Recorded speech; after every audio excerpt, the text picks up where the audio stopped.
야, 월세 100만 원 만들려면 한 2억은 넣어야 될 텐데. 2억에서 3억 정도는. 그쵸. 네, 그 정도 넣어야 돼요. 근데 우리가 좋아하는 일을 해가지고 100만 원 만드는 거는 재료비가 제로잖아요. 나의 노력과 인풋 이 정도만 좀 시간만 넣으면 되는 거죠. 그리고 걔는 네. 갑자기 200이 되기도 하고 300이 되기도 하니까. 맞아요. 안녕하세요. 랭군TV 랭군이 만난 사람 인터뷰 편 시간입니다. 오늘 주제는 부동산 투자와 세금 편입니다. 오늘 제네시스 박님 모시고 이야기 한번 들어보도록 하죠. 반갑습니다. 네, 반갑습니다. 안녕하세요. 책 네네. 이야기로 조금만 가보죠. 지금 사실 그 시스님의 내 집 마련 어떤 그때 이야기 네, 책에 거의 다 들어가 있죠. 네, 다 들어갔죠. 그리고 그 당시에 그 시점에 어떤 기준을 가지고 그걸 왜 선택했는지 그렇죠. 나와 있고. 그 이번에 낸 책도 네. 그냥 그 경험에 좀 집중해서 그냥 썼어요. 네, 네. 뭐 제목만 보면 약간 일반적인 투자서로 이렇게 보실 수가 있는데 그거보다는 한 70% 내용은 그냥 지금 말씀드렸던 그걸 그냥 좀 최대한 가감 없이 네. 그냥 진솔하게 썼거든요. 근데 다행히 좀 많은 분들이 그 부분을 좀 많이 공감을 해주신 것 같아서 좀 되게 감사 말씀드리고 이제 마지막 30%에 지금 같은 경우에는 좀 너무 서울 수도권이 많이 상승을 해서 여기서 내가 어떤 큰 수익을 보고 한다라는 접근보다는 좀 최소한 손해는 보지 말자. 내 집 마련이기 때문에. 그래서 그에 대한 내용을 한 11가지 정도로 정리해서 이렇게 한번 말씀드려봤어요. 근데 지금 방금 그 마지막에는 이제 그때의 상황과 지금의 상황은 조금은 다르다고 이야기했잖아요. 네네네. 어떤 부분이 다르다는 거예요? 서울 수도권만 봤을 때 네네. 14년부터 계속 상승을 했잖아요. 일단 상승 많이 했다.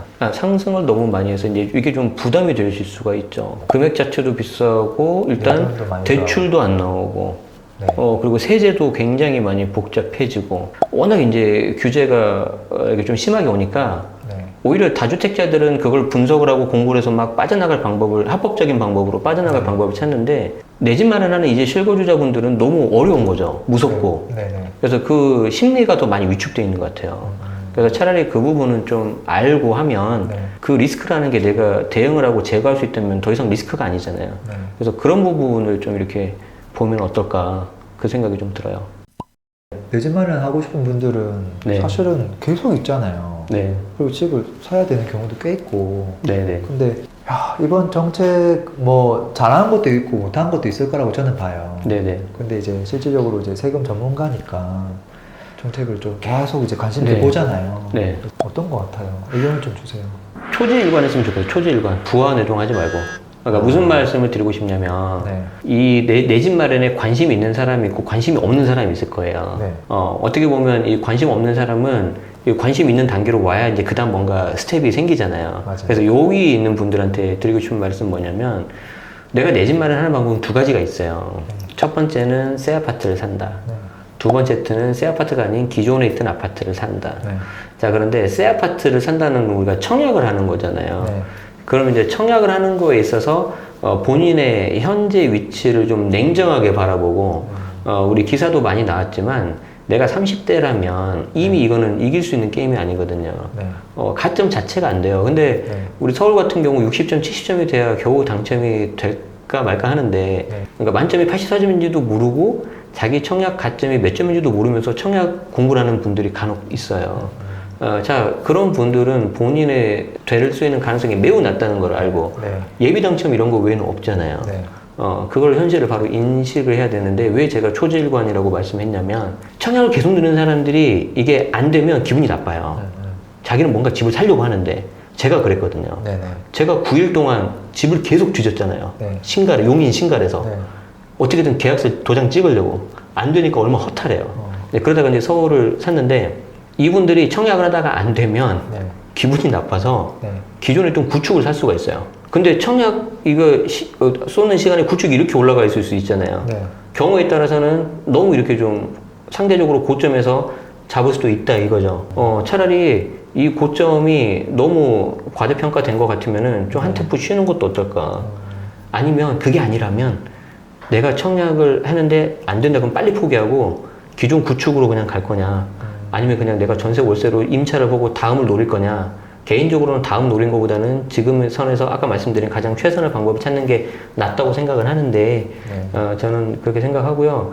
물론 저는 이제 개인이라서 이 방송을 혹시 보시는 중에 뭐 이렇게 무슨 공직에 계신 분이라던가 뭐 그런 분이 계실지는 모르겠는데 그냥 제 작은 바람은 뭐냐면 제가 만약에 2014년도에 대출이 70%가 안 나왔으면 제가 집을 살 수 있었을까? 어려웠겠죠. 못 샀을 것 같아요. 네. 근데 제가 그때 집을 살 수 있었던 거는 첫 번째 대출이 됐었고 두 번째 그 대출이라는 거가 어떻게든지 문제가 안 나게끔 상환할 수 있겠다는 좀 자신감이 있었거든요. 다른 걸 줄이더라도. 그래서 상환 능력이 좀 되는 분들에 한해서라면 그리고 주택수에 따라서 그렇죠. 제발 이 대출을 좀 유연하게 해줬으면 좋겠다.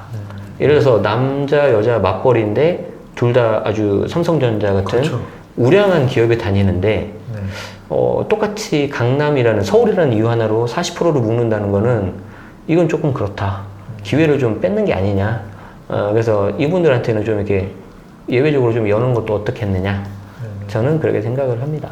저는 이제 초지일관이라고 하길래 개인한테 하는 이야기가 아니라 정부요? 저는 위에다가 얘기한 줄 알았어요. 아니 뭐 저보다 훨씬 더 잘 아실 테니까 그분들이 제가 뭐 감히 그렇고요.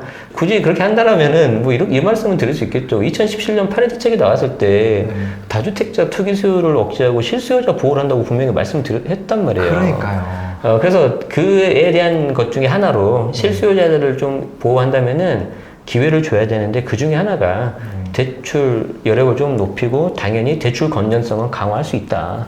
그래서 그런 거는 충분히 데이터가 있을 거니까 저는 충분히 우리나라가 정부가 가능하다고 저는 생각합니다. 지금은 세금 전문가잖아요. 예, 전문가라고 하면 좀 약간 부담되고요. 그냥 세금을 좀 쉽게 설명해 주는 사람? 세무사보다 더 쉽게 설명해 주는 분이잖아요. 어떻게 하다가 이렇게까지 온 거예요? 세무사 시험 공부를 했었어요. 2009년부터 11년까지. 그러니까 제가 인사 담당을 했다고 그랬잖아요. 근데 저는 원래 하고 싶었던 일이 뭐냐면 해외 영업, 마케팅이에요. 성향 자체가 좀 실적 베이스고 약간 딱딱 떨어지는 걸 되게 좋아하는 사람이라서 그런 걸 선호했는데 이제 대학교 때 약간 너무 제가 객기를 부렸다고 해야 되나? 원하는 2개 회사만 지원을 하고 그 회사 지원을 안 했어요. 둘 중에 하나는 되겠지. 둘 다 떨어졌네? 그래가지고 이제, 좀 부랴부랴 막 이렇게 뒤늦게 챙기다가 이제, 좀 큰 전자회사에 이제 인사 HR 쪽으로 가게 됐는데, 뭐 좋았어요. 뭐 회사도 인지도도 있고 또 새로운 것도 해보고 좋았는데, 한 4년 정도 하니까, 내가 원래 하려는 건 이게 아닌데, 그래서 좀 직무를 좀 바꾸고 싶더라고요. 그래서 직무를 바꾸려는데 뭐, 학위를 받기도 좀 애매하고 이직은 또 그렇고 힘들고 그래서 내가 라이센스에 좀 도전을 좀 해보자. 이제 전문가 하면 이제 평생 뭐 이게 직장 뭐 직업이라든가 뭐 그런 거 걱정 안 해도 되니까. 근데 그게 이제 그 당시 나름의 제가 어떻게 하면 부재가 될 수 있을까 그걸 생각했던 것 같아 제 생각에. 왜냐면 이 직장 생활이 이제 약간 한계가 있다는 게 보이니까. 그래서 한 1년 정도 부모님한테도 계속 회사 그만두고 싶어요. 와이프한테도 그만두면 어떻게 생각해 하는데 이제 와이프가 이제 결정적으로 이제 지원을 많이 해줘가지고 그러면 하고 싶으면 해. 그래서 이제 제가 이제 2년 약속을 받고 2009년부터 12월까지 공부를 하게 됐는데 저는 공부하면서 한 번도 떨어지라고 생각 안 했어요.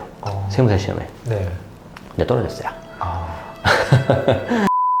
내 뜻대로 안 되는 것도 있구나.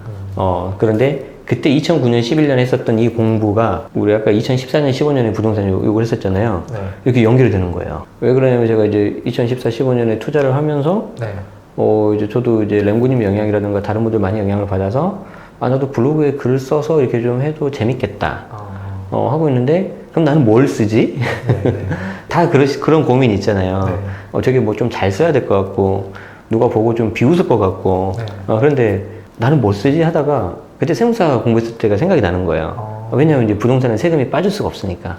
얼마 전에 누가 궁금했는데 한번 써볼까? 그게 이제 시작이 된 거였어요. 그러면 블로그에서 이제 글쓰기 시작한 거네요. 그렇죠. 블로그에서 뭐 제 독서 리뷰도 써보고요. 뭐 강의 후기도 써보고요. 막 뭐 어디 임장 광고도 써보고요. 해봤는데 세금 이야기 쓴 게 제일 반응이 좋아.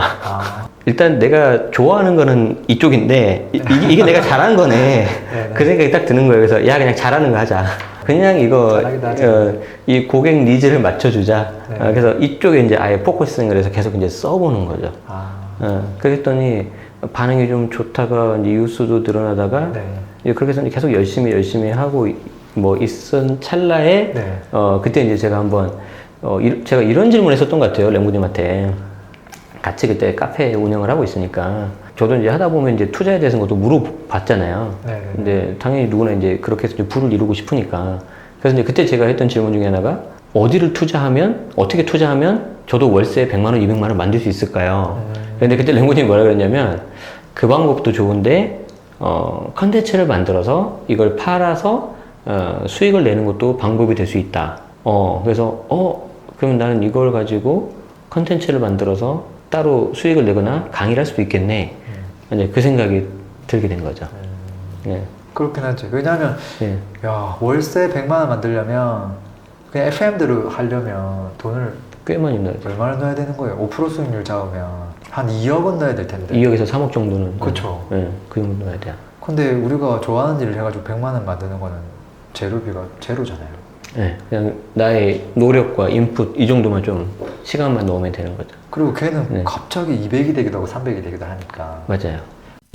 그러면은 블로그에 글만 주구장창 쓴 거예요? 블로그에 이제 글을 이제 쓰려고 하는데 네. 이게 잘 안 돼요 이게. 네. 블로그 글 쓴다는 게. 그리고 블로그에 세금이든 뭐 어쨌든 자기가 좋아하는 주제를 쓰는 사람들이 많잖아요. 네네네. 또 특히나 또 기존 뭐 세무 관련 업종에도 종사하는 분들도 그럼요. 콘텐츠를 계속 올려주고 있고 그럼요. 거기서 이제 분명히 뭔가 차별화를 노력했을 텐데 그쵸. 뭐를 고민한 거예요? 네. 저는 이 힌트를 회사 업무 보고서에서 힌트를 찾았어요. 그러니까 누구나 우리 회사 다니면서 보고서 쓰잖아요. 네. 그리고 항상 문제가 왜 내 보고서는 빨리 통과가 안 될까? 그게 문제잖아요. 네. 그래서 야근하는 거잖아요. 저도 이제 물론 그랬었는데 제가 이제 직장 생활을 하면서 여러 명의 우리 상사분들을 모셨을 거 아니에요. 네, 네. 근데 그분들의 공통점이 하나 있더라고. 네. 일단 무조건 시켜 써야 돼. 그냥 이 떠다 먹여주는 게 아니라 네. 그냥 씹어서 그냥 아예 이렇게 삼키기만 하면 되게끔. 좀 극단적으로 표현을 하면 앞에 있는 팀장님이 그냥 초등학생이세요, 초등학생. 초등학생들은 조금만 재미없고 그래도 지루해하잖아요. 네. 그리고 두 번 생각하면 절대 안 돼요. 네. 그래서 혹시 직장 생활이 좀 힘드신, 보고서 때문에 힘드시면은 네. 그런 문제가 있지 않은가 한번 생각해 볼 필요 있는데 그래서 이런 것까지 해줘야 돼 라고 싶을 정도로 쉽게 썼어요. 왜냐하면 저 위에는 높고 아주 막 디테일하고 자세한 거는 우리 세무사님, 회계사님 있으니까 네. 이건 그분들 영역이라는 거죠. 네. 굳이 내가 이 사람하고 같이 경쟁할 필요가 뭐가 있어요. 네. 그게 아니라 나는 투자하면서 고민되는 거, 그냥 아주 쉬운 거 대신 메시지 하나, 네. 포스팅 하나에 그거를만 원칙으로 삼아서 계속 그냥 쉽게 썼어요. 근데 다행히 그게 이제 반응이 좀 좋았어요. 그래서 꾸준히 할 수 있었죠.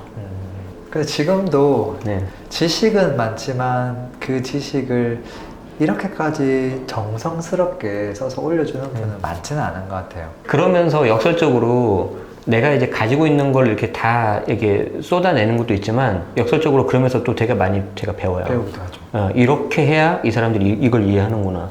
이렇게 하면 이렇게 오해할 수도 있구나. 그리고 쓰다 보면 이거 내가 헷갈리는데 그럼 나도 좀 찾아보고 공부하거든요. 저를 위해서 어떻게 보면 한 거예요, 이게. 거의 성공 법칙에 가까운 것 같아요. 제가 그래요? 봤을 때.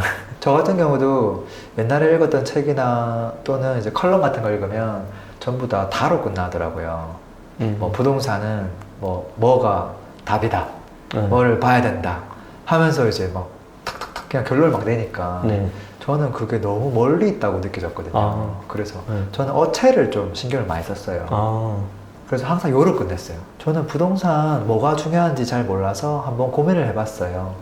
갑자기 이런 생각이 들더라고요. 근데 이렇게 어체가 내려가면 이게 되게 공손해지기도 하고 되게 친근하게 많이 이렇게 엎드렸다라고 저는 표현을 하거든요.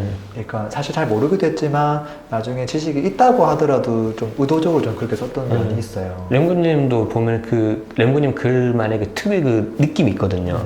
그 중에 하나가 그런 어체가 또 있구나. 그게 이제 2014년도에 이제 그거는 제가 정말로 생각을 많이 해서 그렇게 적었던 거예요. 맞아요. 근데 같은 맥락이에요. 네. 내가 이렇게까지 적어야 되나? 이제 이런 생각으로. 근데 이제 보니까 전문가분들은 귀찮아서 그렇게까지는 안 적을 것 같더라고요. 그런 거에도 좀 기회가 있는 거죠. 그래, 맞아요. 다른 분들한테는. 아무튼 뭔가 좀 달라야 되는 것 같아요. 네네. 네. 근데 요즘에는 또 네. 그런 분들이 많아졌어. 그러면 또 다른 차별을 분명히 해야 될 거예요. 다른 걸 해야죠. 네. 그러니까 친절한 것만 가지고는 이젠 또 안 될 거라는 거거든요. 안 되죠. 네, 안 되죠. 옛날에 블로그 제목명이 네. 뭐였죠? 친절한 제네시스 가게 부동산과 세금인데 제가 최근에는 그 친절한을 뺐어요. 왜 그러냐면 와 친절한이라고 해놓는데 네. 뭐 내가 막 댓글도 안 해줘. 아. 그래서 이제 그게 좀 죄송해서 좀 빼기도 했고 좀 그런 부분을 이제 제가 영상으로 좀 표현을 한다든지 왜냐하면 오해가 있을 수 있더라고요. 글로 하다 보니까 왜냐하면 이 정보의 어떻게 보면 비대칭성에서 나오는 건데. 이 질문은 댓글 하신 분이 갖고 있는 정보하고 내가 이걸 댓글을 주는 사람의 정보가 서로 다르잖아요. 이 사람이 훨씬 많이 알고 있잖아요. 네. 근데 내가 나름 친절하게 해준다고 해서 했는데 이분한테는 독이 될 수가 있겠더라고요. 예를 들어서 뭐 비과세가 안 되는데 혹시라도 판단을 잘못하면 안 되잖아요. 그리고 물론 세무상담 받으시고 최종하셔야 되는데 안 그러신 분이 간혹 나올 수 있어요. 네. 그래서 좀 그 부분을 어떻게 하면 좀 효율적이면서도 좀 이렇게 사람들한테 알려줄까 하다 보니까 좀 영상이 좀 빠를 수도 있겠다. 네. 오해의 소지도 좀 없을 수 있고 그리고 모르는 거는 이제 좀 더 명확하게 제가 이제 아예 그냥 모른다고 해요. 그러면서 이제 좀 하고 있어요. 어쨌든 그 나만의 어떤 그 지식이 있는 분들, 네네. 이 지식을 가지고 세상에 내놓고 싶은 분들이 많을 텐데, 네네. 시스님은 일단 세금이라는 거를 일단 키워드를 딱 잡았고, 네네. 그걸 가지고 블로그를 시작했고, 네네. 그 다음부터 행보는 어떻게 이렇게 바라게 빨리 가는 거예요? 빨리 부자가 되고 싶어서. 아, 아니 근데 이제 그렇게 말씀해 주시니까 네. 뭔가 제가 계획을 가지고 한 것 같이 네. 보이는데 아까도 말씀드렸지만 되게 철두철미한 사람이 아니에요. 네네. 그냥 일단 있으면 빨리 일단 해요. 그래서 일단 자 스토리를 좀 말씀드리자면 네. 자 월세 100만 원을 받고 벌고 싶은데 이쪽에서 강의 컨텐츠로 한번 해봐라 해서 그걸 만들기 위해서 랭구님 그때 아프리카 TV에 나가서 강의를 시작을 하게 됐고 그게 첫 강의죠. 그쵸. 그리고 나서 그 뒤에 제가 그나마 잘했다고 생각을 한 거는 제 블로그에서 계속 강의를 했던 게 잘했던 것 같아요. 그냥 사람이 10명 모이든 20명 모이든 되든 안 되든 그냥 제가 하면서 피드백을 하는데 그렇게 해서 그냥 했었고 그 다음에 이제 제가 또 했었던 거는 뭐냐면 블로그에다가 글을 쓰는데 네. 이제 기사에 보니까 세금 관련된 기사인데 아무래도 기자분들이라 해도 좀 틀린 게 있을 수 있잖아요. 네. 이건 좀 내가 바로 잡아줘야 되겠다. 그래서 네. 기사를 좀 이렇게 해석해가지고 했는데 그거를 계속 올렸더니 어디서 연락이 와요. 출판사에서. 이걸 책으로 내보는 건 어떻겠냐. 좋아요 해서 또 한번 책을 낸 거였고요. 그렇게 해서 하다 보니까 이렇게 된 거지. 네네. 뭐 이렇게 계획을 세우고 막 철두철미하게 하고 그런 건 아니다. 다만 제가 이 영상을 보시는 분 중에 직장인분도 많이 계실 테고, 네. 아니면 직장을 내가 아니더라도 나만의 컨텐츠가 과연 있을까? 네네. 이걸 내가 정말 수익을 낼 수 있을까? 나도 그렇죠. 저 사람처럼 한 달에 100이 아니라 단돈 10만 원, 20만 원 시작할 수 있는 거잖아요. 네네. 뭘 할 수 있을까 하시는 분한테 제가 드리고 싶은 말씀은, 겹쳐야 돼. 뭘 겹쳐요? 무슨 말이냐면, 저는 직장인이었잖아요. 네. 자, 직장인은 우리나라에 엄청 많잖아요. 근데 저는 직장인 중에서 이직을 2번 하고요. 자발적 퇴사 포함하면은 퇴사 3번 한 사람이에요. 네. 그런 사람 별로 없죠. 네. 그럼 이제 이렇게 직장인이 있는데 저 같은 케이스가 약간 좀 원이 좀 작아지잖아요. 네. 그리고 이 원 작은 사람 중에서 부동산 투자한 사람은 더 없어요. 네. 맞죠? 왜냐하면 대부분 다 주식 하거든. 네. 부동산 투자한 사람은 또 별로 없다. 자, 근데 이 부동산 투자라고 이렇게 했는데 이 중에 세금 강의를 하고 있어. 얘는 진짜 없는 거죠. 근데 여기서 결정타가 나가요. 이렇게 다 했는데 세금 강의까지 하는데 얘가 하는 일이 세무회계가 아니라 인사 업무래. 나밖에 없을 거야. 그래서 네. 무슨 말이냐면 자기가 갖고 있는 약간 특징이라든가 차별화를 네. 겹치고 겹쳐야 돼. 그러면 이게 0.1%, 0.01%가 될 수 있어. 그러면 이게 뭐가 되냐면 전문가가 아니라 대체 불가능한 사람이 될 것 같아요. 올리원이 되는 거죠. only one. 네. 그러면은 아무도 나를 대체할 수 없어. 당연하죠. 대한민국에 인사 업무 10년 넘게 했는데 네. 세금 강의하는 사람이 있으면 나와보라 그래. 왜 그러냐면 네. 그때 제가 첫 번째 직장이 그 LG그룹이었었는데 그때 HR 전체 총괄하시는 분이 이런 말씀하셨어요. 인사 담당하는 사람 중에 제일 약한 게 숫자다. 그래서 항상 숫자를 같이 볼 줄 알아야 된다.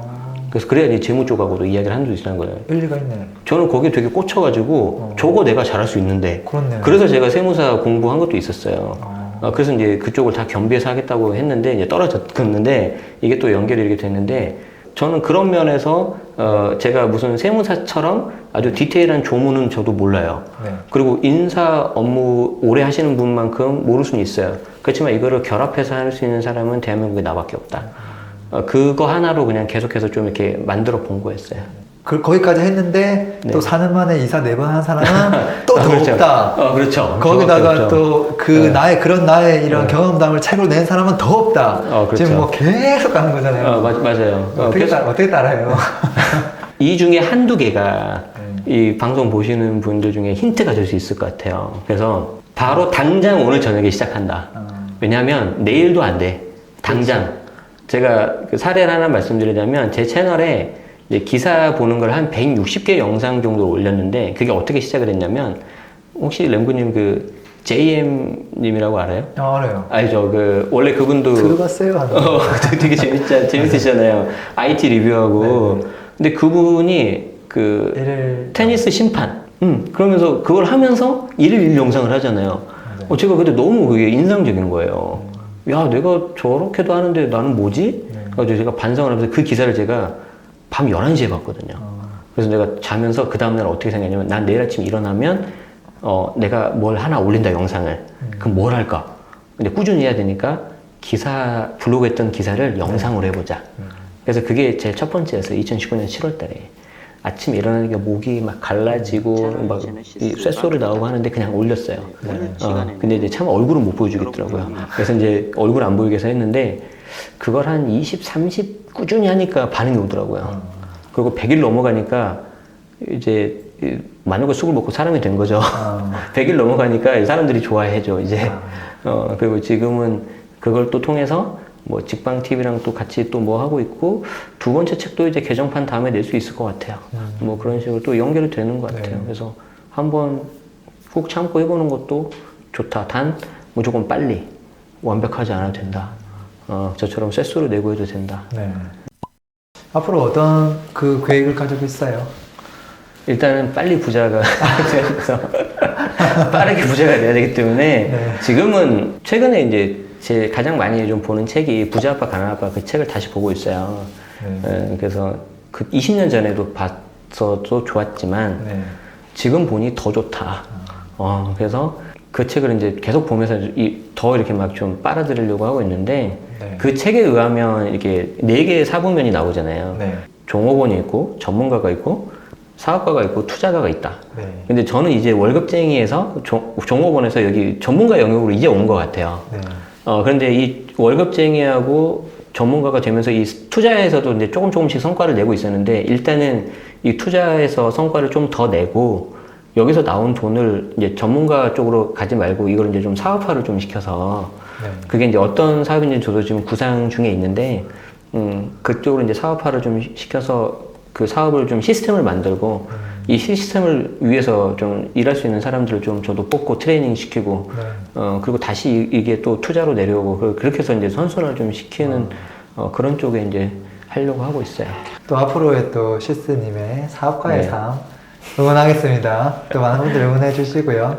저희 또 긴 시간 동안 또 이야기 많이 나눴는데요. 네. 혹시 뭐 마지막으로 랭군TV 저희 네. 구독자분들한테 해주실 말씀이 있다면 지금 이 영상을 보고 계신 분들 중에 이제 다 이제 램군TV 구독하시고 보고 계실 텐데, 꼭 제가 나와서 그런 게 아니라 램군님 이렇게 알게 되고 여러분들이 이렇게 좀 인연을 맺는 게 저한테는 정말 여러분들한테도 좋은 기회가 될 것 같고 감사할 일이 될 것 같다. 그 산 증인이 저예요, 저.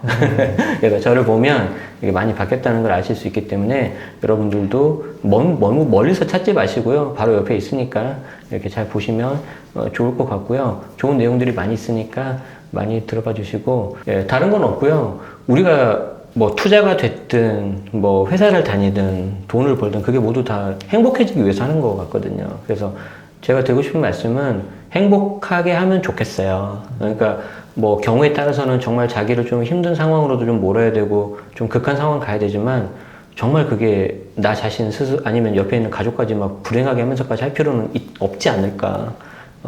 그거 하나 말씀드리고 싶고 또 하나 덧붙인다면 요즘 같은 시기에는 건강하십시오. 그 말씀 드리고 싶네요. 그리고 불러주셔서 너무 고맙습니다, 랭구님. 마무리 멘트 할게요. 오늘도 피스!